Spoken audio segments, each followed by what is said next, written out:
práctica. Lo que vamos a hacer entonces, déjenme checar dónde estaba. Ok.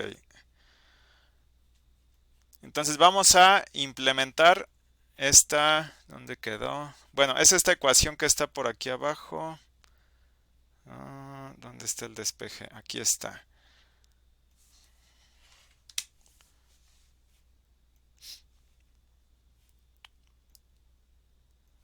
Es esta ecuación que está aquí.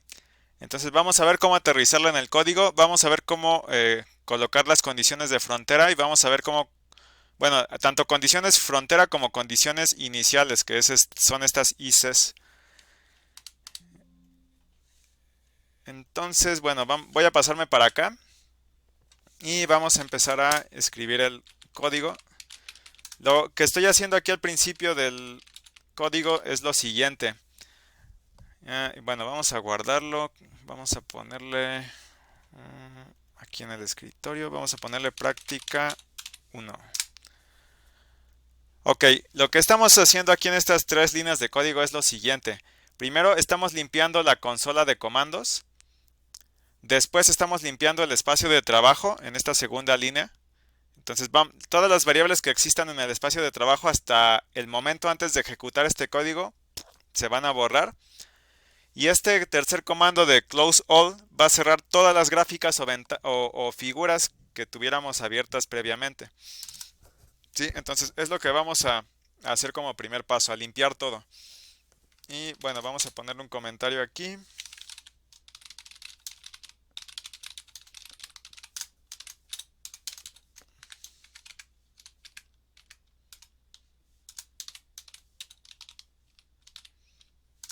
Y vamos a ponerle aquí esquemas numéricos para convección en una dimensión.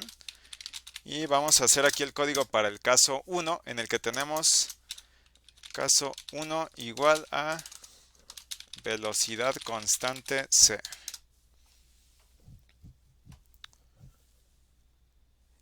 Veíamos el día de ayer que teníamos un pseudocódigo por aquí. Esto solamente digamos que es una ayuda para que yo pueda empezar a escribir el código. Como tal, no es el código en sí, sino es la manera en que yo represento, digamos de una manera sencilla, el proceso, ¿sí? El proceso de ir entrando en los ciclos, evaluando las variables y refrescando ciertos valores también, ¿sí? Entonces, como tal, si copian y pegan este código, va a empezarles a marcar errores al momento de ejecutar. ¿Por qué? Bueno, otra vez es un pseudocódigo, como tal no es hay que aterrizarlo en el lenguaje en el que estemos. Entonces aquí vamos a utilizar Octave.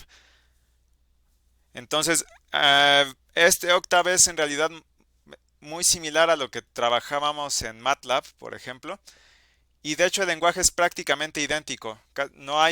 Prácticamente no hay ninguna diferencia. Entonces es prácticamente como estar trabajando sobre MATLAB. Los comandos son exactamente los mismos en casi todos los casos.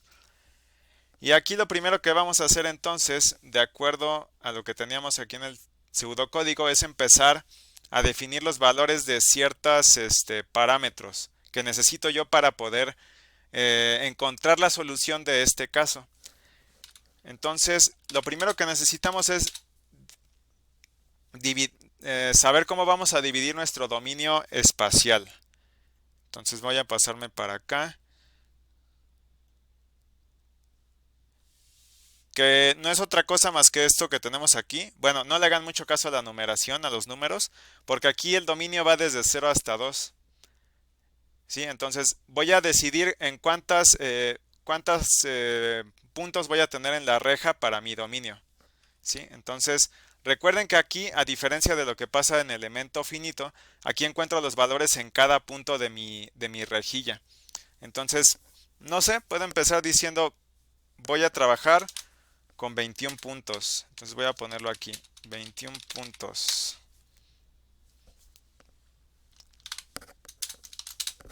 Voy a decidir también cuál va a ser el número de pasos de tiempo que yo voy a ejecutar mi algoritmo. Entonces voy a decirle que son 50 pasos de tiempo. Entonces aquí vamos a poner un comentario, pasos de tiempo. Bueno, esta es la velocidad, entonces velocidad constante. lo vamos a dejar con un valor de 1. Y vamos a decir que los pasos de tiempo, el delta de tiempo va a ser igual a 0.01.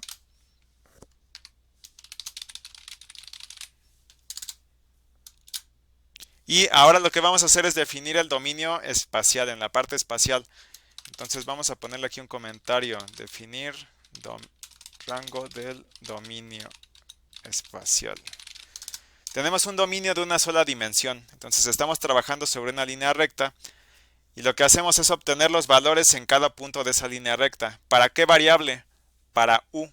Entonces, de hecho, estaría bien poner por aquí la ecuación. A ver, era du con respecto al tiempo más c por du, la derivada de u con respecto a x, esto es igual a 0.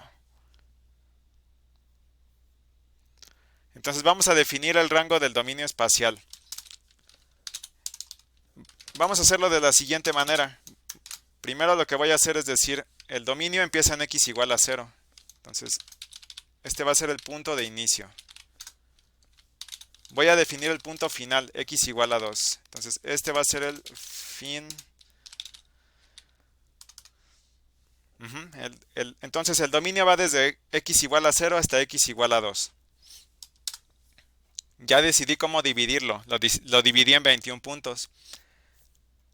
Lo que vamos a hacer aquí ahora es encontrar el paso o los saltos sobre este eje X. Hasta este momento todavía no los tenemos. Entonces vamos a decir dx es igual a xf menos, es al revés, x final menos x inicial. Dividido entre nx menos 1. ¿Sí? Entonces esto lo que va a hacer es decirme, bueno, en el numerador tenemos una operación de resta. Esto me va a dar el cambio sobre el eje X, desde el inicio del dominio hasta el final del dominio. En realidad lo que tenemos en el numerador sería la longitud de mi dominio. En este caso, al evaluar la resta me debería de quedar un 2, dividido entre nx menos 1. ¿Sí? Entonces, ¿por qué nx menos 1? Porque si yo tengo 21 puntos, esto quiere decir que voy a tener 20 divisiones, ¿sí? Entonces, por eso este nx se le resta un 1. 21 menos 1 queda 20. Vamos entonces a ver cuál es el valor que queda aquí para delta x, solamente para comprobar que estoy haciendo las cosas de manera correcta. No sé si hasta aquí tengan alguna pregunta del código, alguna duda, algo que no quede claro.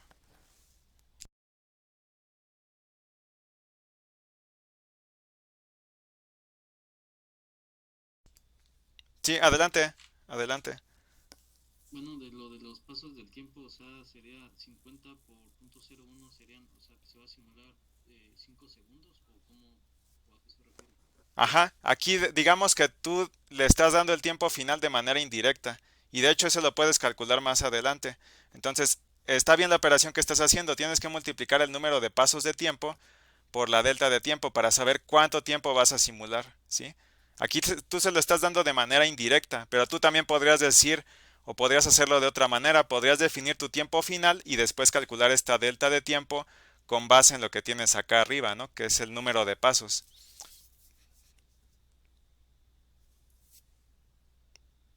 Sí, no, bueno, no sé si quedó claro, si hay alguna otra pregunta.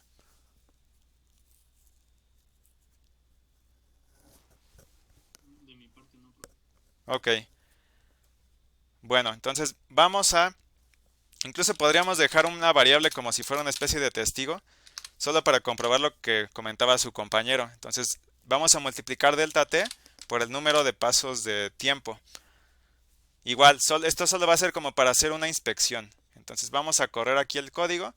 Les va a aparecer esta leyenda, le van a decir cambiar directorio. Y en cuanto ustedes cambien el directorio, les va a aparecer, les va a actualizar las variables en la parte de la izquierda. Entonces, ustedes lo que pueden hacer es aquí directamente inspeccionar cuánto vale la variable, o pueden irse acá a la ventana de comandos y pueden invocar una variable. Por ejemplo, vamos a ver cuánto quedó el tiempo final.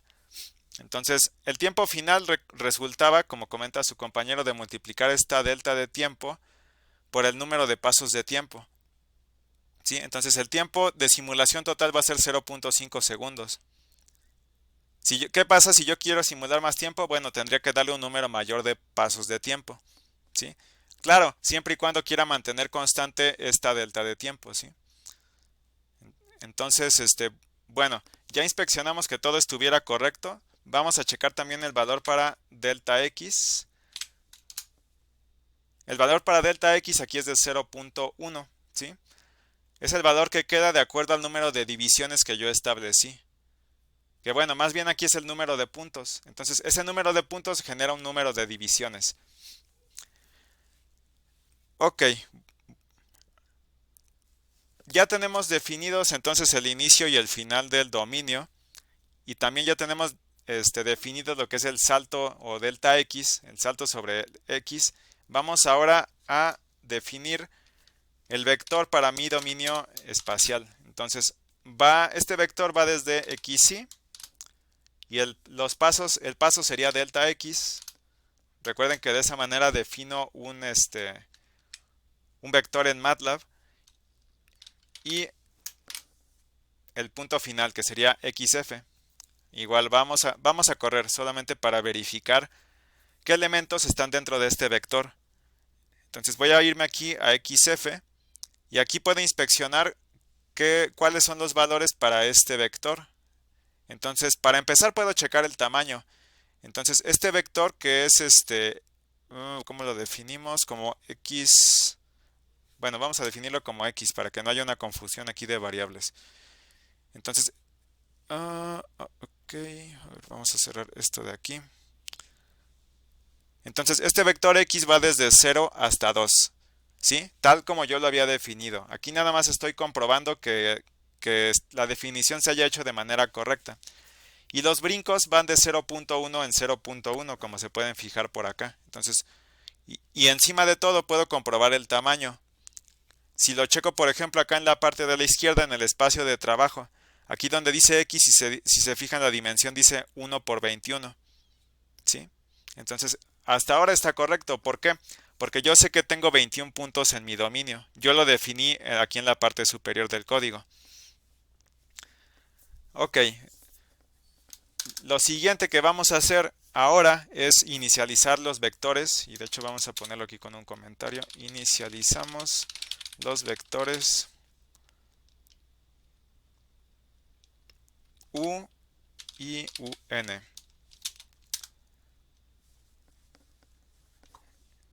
Entonces, bueno, vamos a inicializarlos y en un momento les digo por qué tenemos dos vectores para U.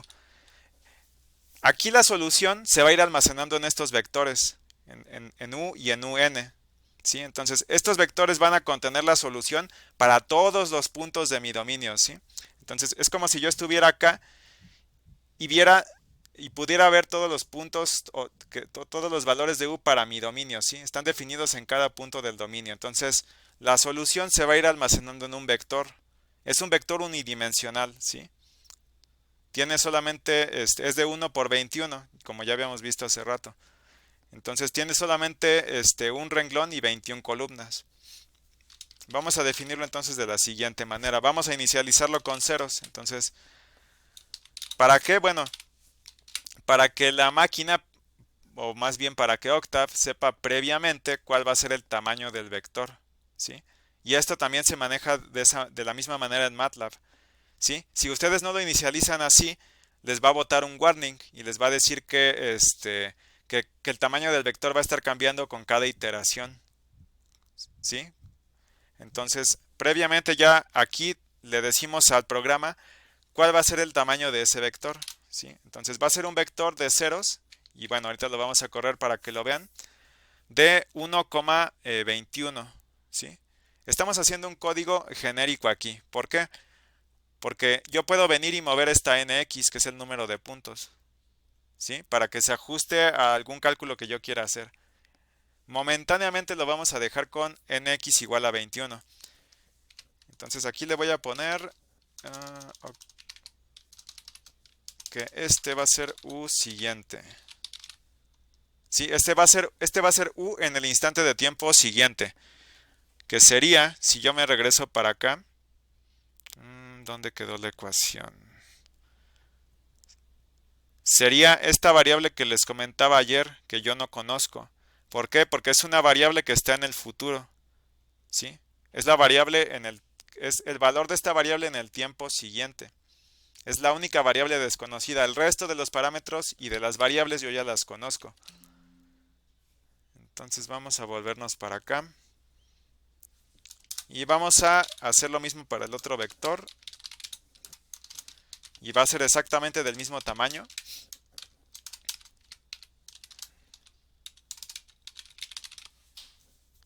Entonces estos vectores me van a servir para ir almacenando la solución e irla refrescando.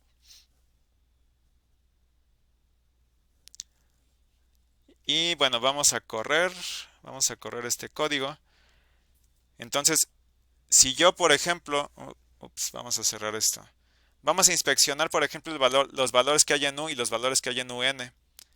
Son vectores rellenos de ceros. Ambos vectores están rellenos de ceros. ¿Cuál es el tamaño? Bueno, es de un renglón por 21 columnas, tal y como yo lo definí dentro de mi código. ¿Sí? Entonces, aquí lo que hice fue reservar el tamaño para esos vectores y rellenarlos con ceros. ¿Sí? Para esto sirve este comando de ceros.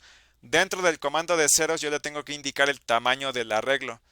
¿Sí? En este caso de 1,nx, donde nx en este momento vale 21. Entonces, cuando el código llegue por acá, lo que va a pasar es que va a reemplazar esta nx con el 21. ¿Sí? Y va a reservar estos vectores y los va a rellenar de ceros. No sé si hasta aquí tengan alguna duda o alguna pregunta.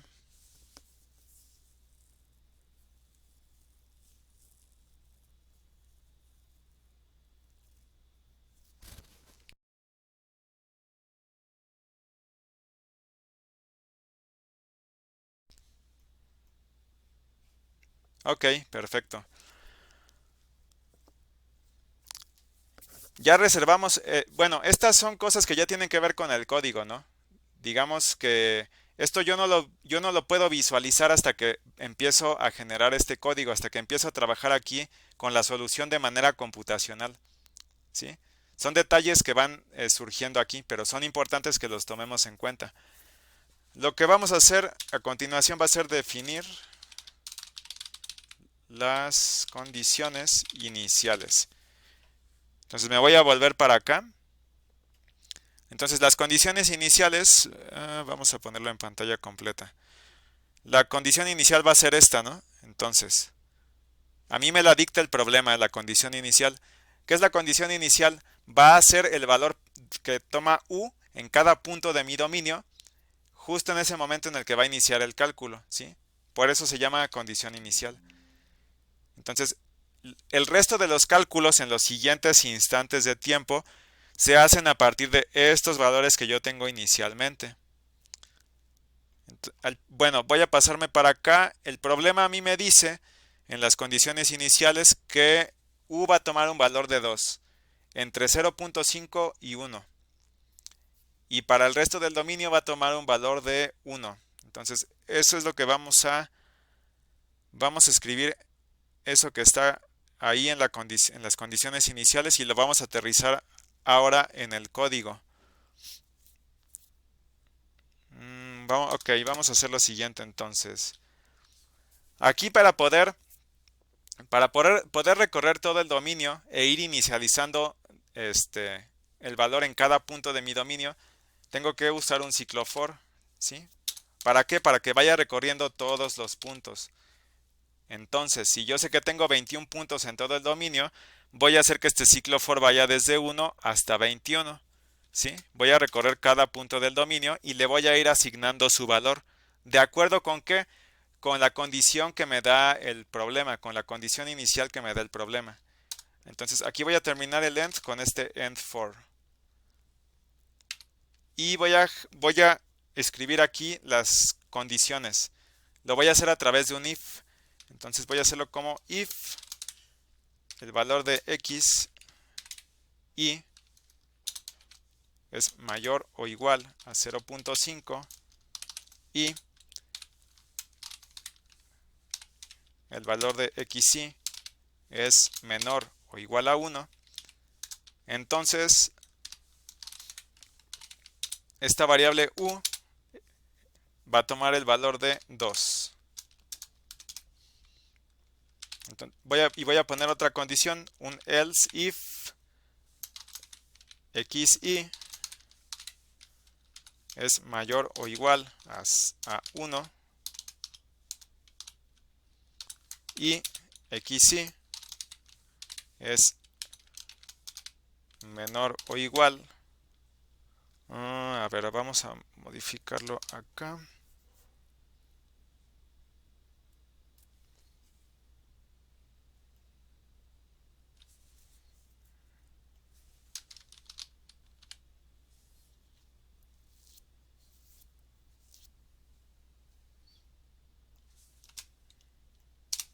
Bueno, vamos a dejarlo de esta manera.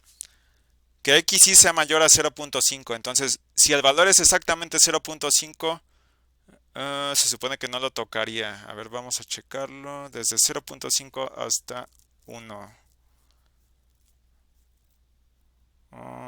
Ok. Bueno, vamos a dejarlo como estaba y vamos a alterar la condición que está por aquí abajo. Si xy es menor o igual a 1, mayor o igual a 1, perdón. Bueno, vamos a ponerle como mayor a 1. Si xy es mayor a 1 y si xy es menor o igual a ver, déjenme checar la condición. Entre 0.5 y 1, ok. Mayor a 1 y menor a 0.5 entonces.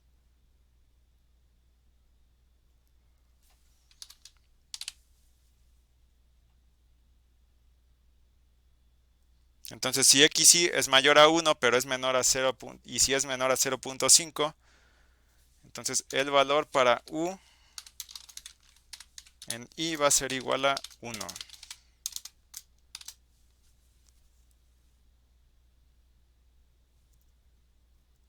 Ok, y vamos a ponerle aquí su end if. Y vamos a checar si está bien implementadas estas condiciones y este ciclo for. Entonces, vamos a generar una figura y vamos a generar una gráfica plot u, x, u, si no me equivoco. Ok, a ver, vamos a ver si está correcto. Bueno, incluso lo podríamos ver inspeccionando los valores de las variables. Pero vamos a correrlo de esta manera. Parece que hay un error por aquí. X, ok. Bueno, está mal escrita esta condición.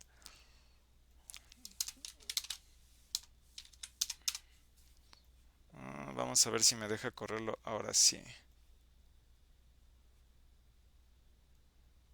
Bueno, vamos a incrementarle un poco el tamaño a esta gráfica. El tamaño de la letra.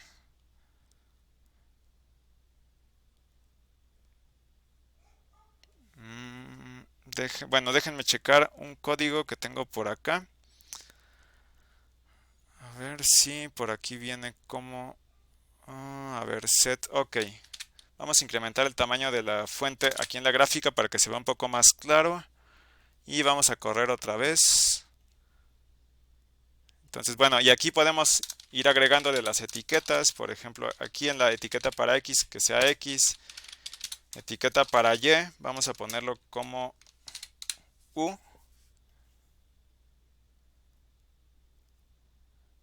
Ok.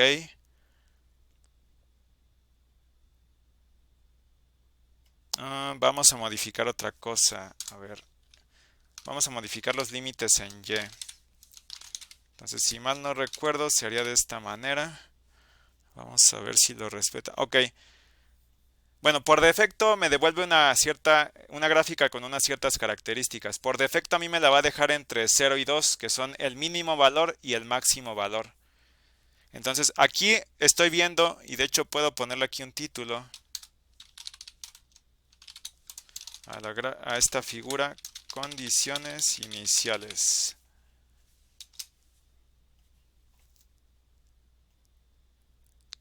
¿sí? Entonces aquí, y bueno, puedo seguir jugando con otras cosas como el tamaño de la línea. Entonces aquí, ¿dónde está plot?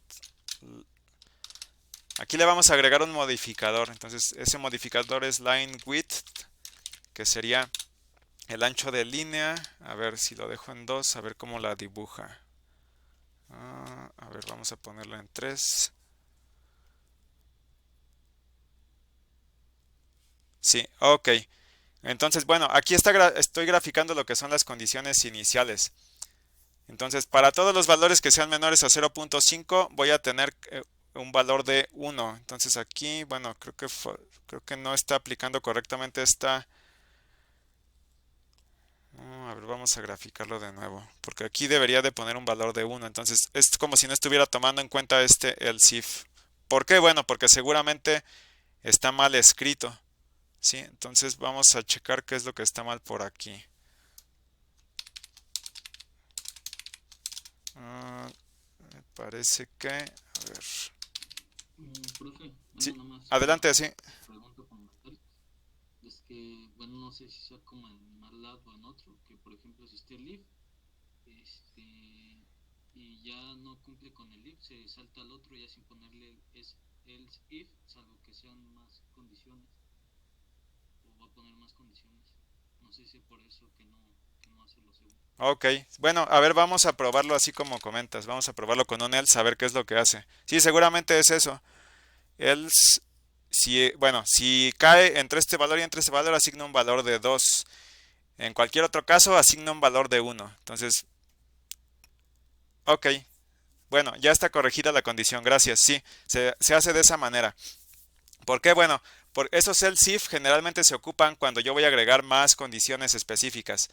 Porque bueno, si no cumple la del if, se va a saltar a los else if y entonces va a ir evaluando, va a ir checando cuál de esos es el que cumple, ¿no?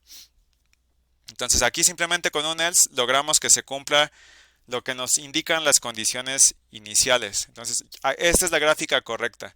Entonces, entre 0 y 0.5 tengo un valor de 1. De 0.5 hasta 1 voy a tener un valor de 2. Desde 1 hasta adelante voy a tener un valor de 1. ¿Sí? Es lo que me indicaba ahí en las condiciones iniciales. Gracias por el comentario. No sé si alguien más tenga alguna otra duda o pregunta hasta acá.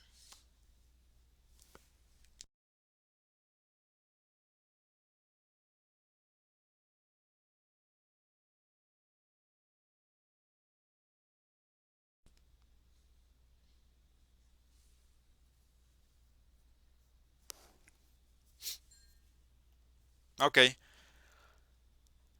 Bueno, ya definimos las condiciones iniciales, entonces vamos a pasarnos ahora a trabajar sobre el cálculo de la solución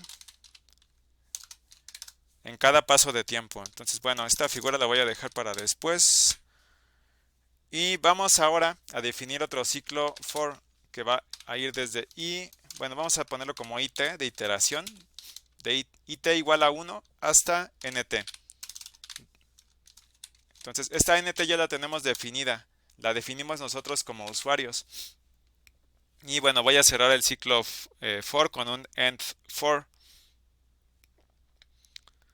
Y lo que voy a hacer aquí es lo siguiente. Como primer paso voy a decir, ¿sabes qué? Refresca el valor para un.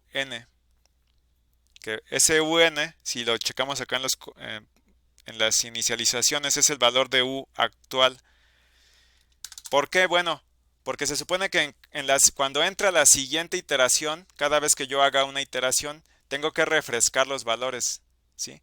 Ahora ese valor que yo calculé previamente se vuelve el valor actual. ¿Sí? Y así va a ser cada vez que yo entre a este ciclo for.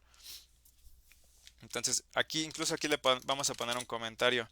Actualizamos el valor de u actual. Y dentro de este ciclo for tenemos que agregar otro ciclo for. ¿Por qué?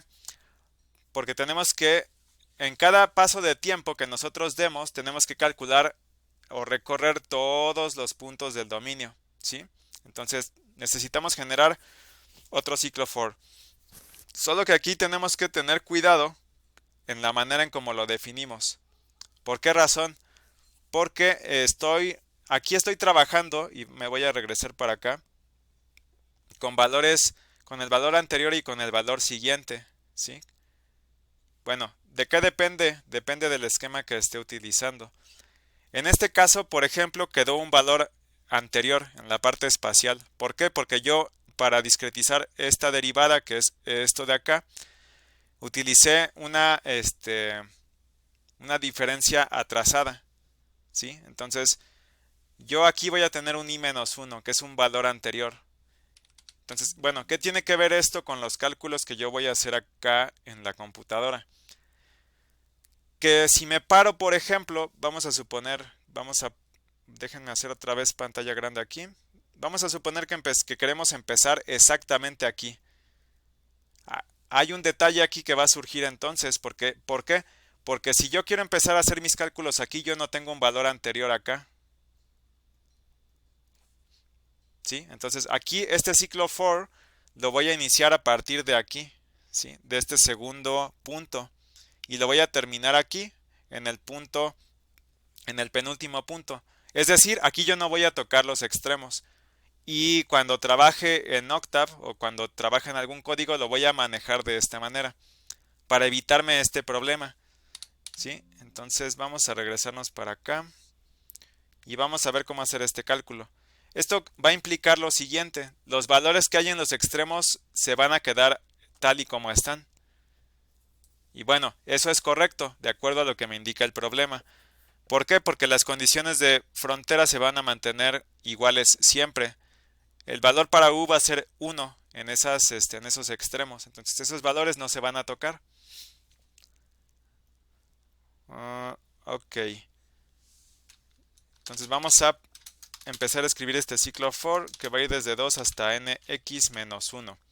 ¿Por qué? Bueno, otra vez, yo no voy a tocar los valores de los extremos, ¿sí?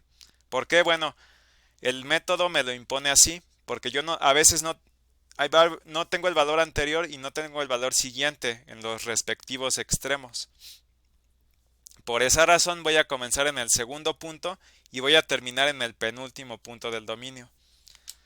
Entonces, bueno, ya escribí este ciclo for, ya escribí aquí su end for, y lo que voy a hacer a continuación es escribir la ecuación que yo obtuve en la clase pasada, que sería, a ver, ¿dónde quedó?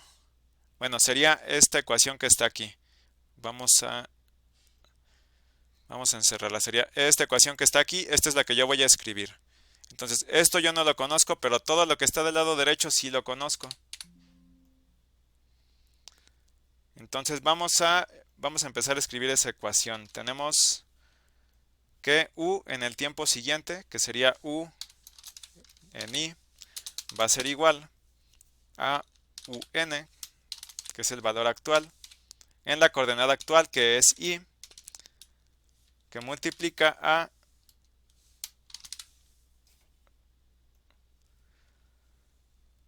delta t sobre delta x por c.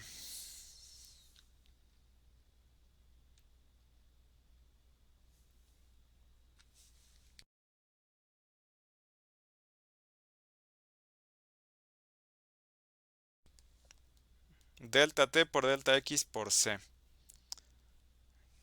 Delta t sobre delta x.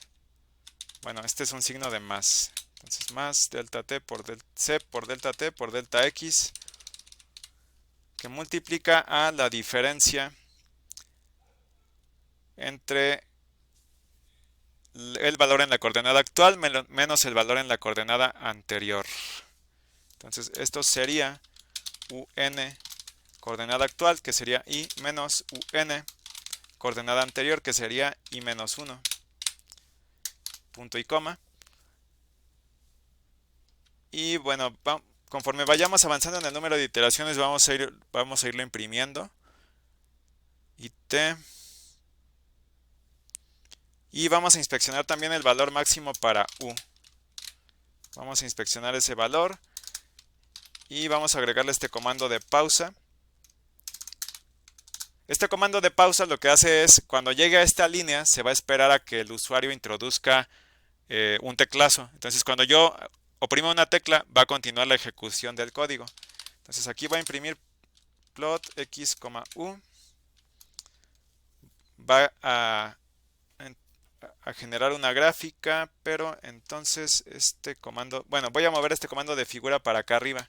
¿Para qué? Para que antes de que entre al ciclo for me genere la figura y ya dentro de esta figura trabaje graficando esto. Si yo pongo este comando de figura hasta después, lo que va a hacer es sobreescribirme la figura que yo ya tenía. Y bueno, vamos entonces a ponerle aquí un hold on. Y vamos a... Ok, bueno, hasta ahí se acaba ese ciclo for, entonces. Bueno, vamos a checar ahora si todo está correcto. Se supone que yo ya escribí la ecuación que corresponde al cálculo aquí. Nada más voy a checar si el signo está correcto. Es menos c. Entonces este signo está incorrecto. Es menos c por delta t sobre delta x multiplicado por la diferencia. Ajá, que es u n en la coordenada actual, que es i menos u n en la coordenada anterior, que es i menos 1. Y voy a ir graficando el valor para u. Ok, entonces vamos a correr aquí.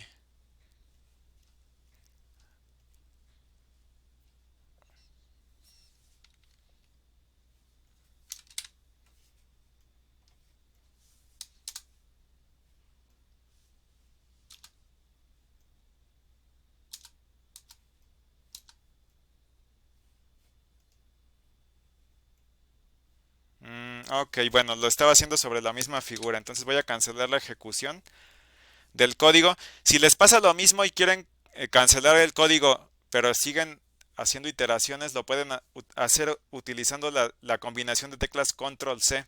Entonces con Control C se va a cancelar la ejecución del código, esté en donde esté en la iteración que esté.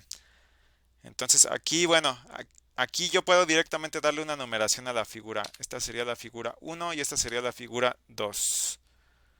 Bueno, a ver si ahora sí lo genera de manera correcta. Vamos a checar.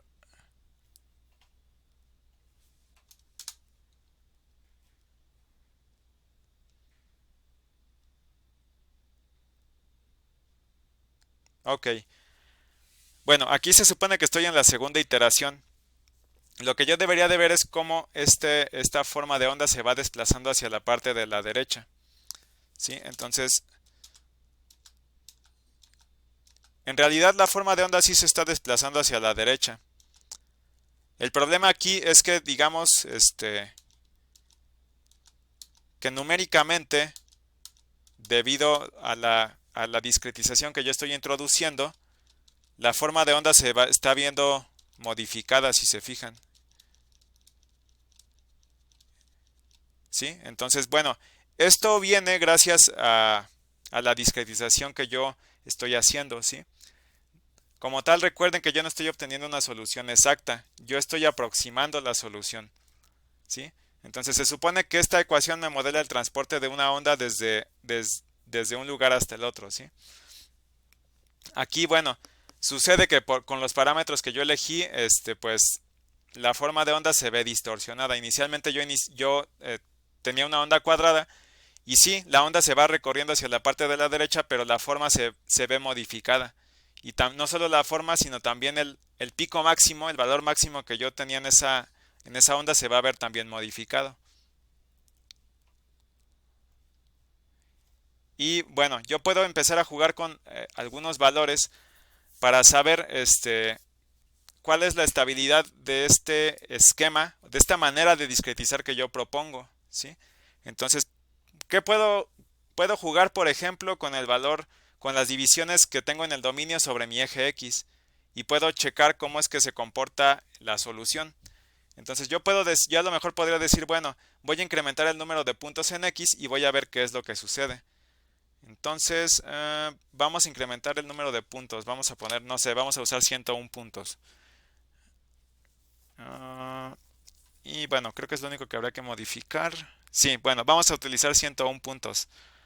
A ver si no sucede algo extraño por acá. Ok. Entonces,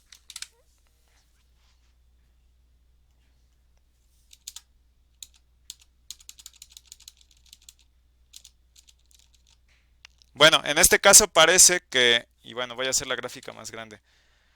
Parece que al incrementar el número de puntos, ganamos un poco en la exactitud, ¿no? Parece que la forma de onda no se ve tan distorsionada como en el primer caso. Entonces, bueno, sí hay una distorsión si se fijan incluso.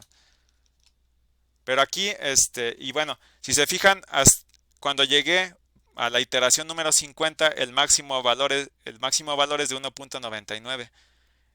Es decir, que no se está modificando tanto esta forma de onda como sucedía en el primer caso. Entonces, son, son distintos parámetros con los que puedo empezar a jugar. Entonces, también, por ejemplo, aquí lo que podría hacer es mover o modificar los pasos de tiempo.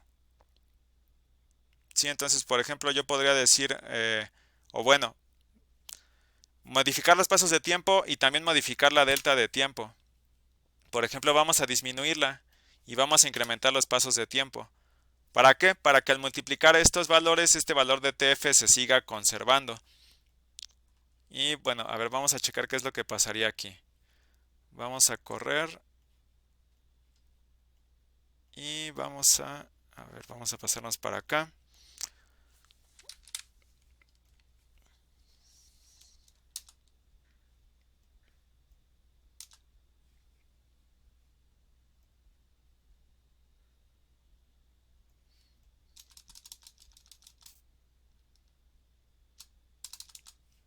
Ok, parece que me lo está montando sobre otra gráfica. Ok, a ver. Vamos a cerrar todas las gráficas que tengamos aquí.